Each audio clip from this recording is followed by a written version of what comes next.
What's going on, everyone? Clutch City Chronicles back here with another video, and last night was quite possibly one of the best performances by the Houston Rockets this season against the best team in the NBA, the Phoenix Suns. It was a very competitive, close contest. We only lost by 3 points. If Eric Gordon had made that last shot, we would have went into overtime, and overall, it was a really good game to watch, especially because the Rockets were lacking KPJ and Christian Wood. So basically, many fans like myself assumed it was going to be a pretty bad loss due to that loss against Utah, but really we came out the gates with a competitive fire. Despite them having a size advantage at the center position, our small ball lineup really fought against their bigs like JaVale and DeAndre, and we had a little bit of a rebounding advantage against them despite playing small ball. And honestly, I feel like the biggest reason why we were so good last night against the Suns was Dennis Schroeder, someone we acquired this trade deadline. And again,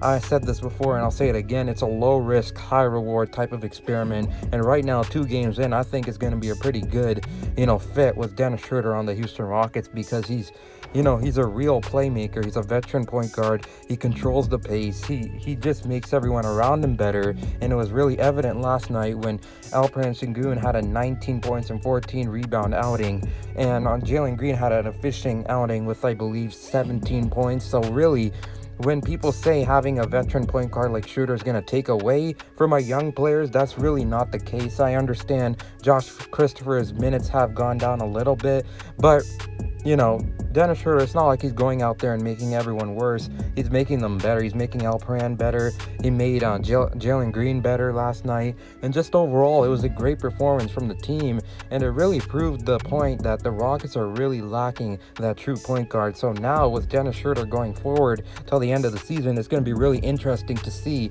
if they can keep this kind of play up with Schroeder at the point guard. And if they do, I really do think the Rockets will re-sign Dennis Schroeder. And if that's not the case, well, it's all right, because again, it's low risk, high reward situation. And overall, I always believed the Rockets were one true playmaker away from being a pretty good team, because on paper we have a pretty decent roster, and I feel like on paper we were a play-in team coming into the season. But again, that lack of a true point guard really caught up to us. Along with that, just having Daniel Tyson, Christian Wood really slowed us down. And overall, it was these bad adjustments, terrible rotations. But ultimately, I feel like if we can keep this momentum with Dennis Schroeder, we will be a much better team next season. So comment down below your thoughts, like if you enjoyed the video, and subscribe for more.